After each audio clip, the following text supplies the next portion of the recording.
ನೋಡಿ ಬೆಲ್ಲ ಚಾ ರೆಡಿ ಆಯ್ತು. ನೀವು ಕೂಡ ಟ್ರೈ ಮಾಡಿ.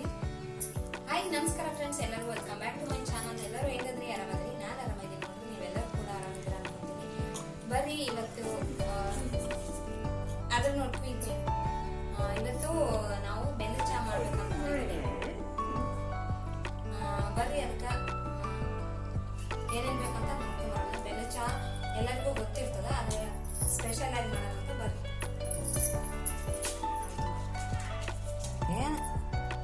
ಇದಕ್ಕೆ ನಾನು ಹಾಲು, ಬೆಲ್ಲ ಮತ್ತು ಸ್ವಲ್ಪ ನೀರು ತೊಗೊಂಡಿನಿ. ಯಾಲಕ್ಕಿ ಮತ್ತು ಲವಂಗ ತೊಗೊಂಡಿದ್ದೀನಿ. ಯಾಲಕ್ಕಿ ಅಂತೂ ಹಾಕ್ತೀವಿ, ಆದರೆ ಅದ್ರ ಜೊತೆಗೆ ಲವಂಗ ಹಾಕೋದ್ರಿಂದ ಒಂದು ಫ್ಲೇವರ್ ಚೆನ್ನಾಗಿರ್ತದೆ. ಬೆಲ್ಲದ ಚಹಾ ಫ್ಲೇವರ್ ಚೆನ್ನಾಗಿ. ಇಲ್ಲಿ ಹಾಲು ಕಾಸಕ್ಕಿಟ್ಟೀನಿ, ಮತ್ತು ಇಲ್ಲಿ ಚಹಾ ಮಾಡಕ್ಕೆ ಸ್ವಲ್ಪ ನೀರು ಹಾಕ್ತೀನಿ. ಯಾಕಂದರೆ ಹಾಲಿಗೆ ಬೆಲ್ಲ ಹಾಕಿದ್ರೆ ಒಡೆದು ಬಿಡ್ತದೆ. ಹಂಗಾಗಿ ಇದು ಆರ್ಗಾನಿಕ್ ಬೆಲ್ಲ ಒಡೆಯಂಗಿಲ್ಲ, ಆದ್ರೂ ನಾನು ಸ್ವಲ್ಪ ನೀರು ಹಾಕ್ತೀನಿ. ಆಮೇಲೆ ಬಿಸಿ ಹಾಲನ್ನ ಹಾಕೊಂಡ್ರೆ ಆಯ್ತಂತೇಳಿ ಫಸ್ಟು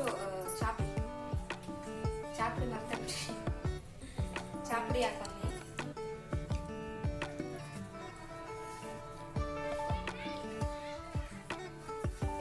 ಏನು ಚಾಪಡಿ ರುಚಿಗೆ ತಕ್ಕಂಗ ನಂಗೆ ರುಚಿಗೆ ತಕ್ಕಷ್ಟು ಚಾಪಡಿ.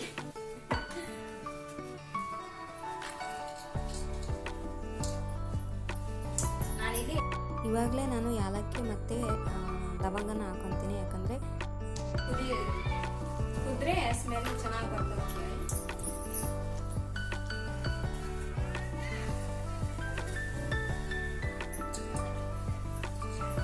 ಯಾಲಕ್ಕಿ ಮಾಮೂಲಿ ಚಾದಾಗ ಹಾಕ್ತಾರೆ. ಲವಂಗ ಹಾಕೋದ್ರಿಂದ ಇನ್ನೂ ಚಹಾ ಕೂಡ ಚೆನ್ನಾಗಿ ಆಗ್ತದೆ, ಮತ್ತು ಲವಂಗದ ಫ್ಲೇವರ್ ಕೂಡ ಚೆನ್ನಾಗಿರ್ತದೆ.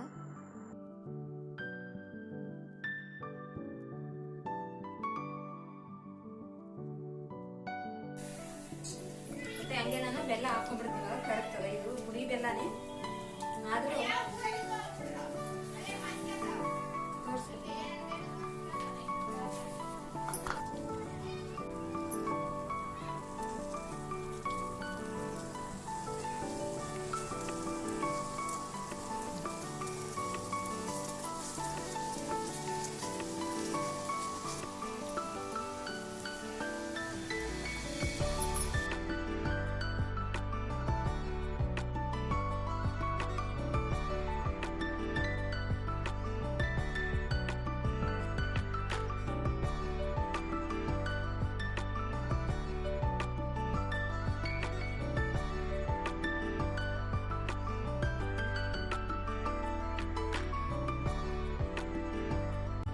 ಇಲ್ಲಿ ಚಹಾನ 5 ರಿಂದ 6 ನಿಮಿಷ ಚೆನ್ನಾಗಿ ಕುದಿಸ್ಬೇಕು.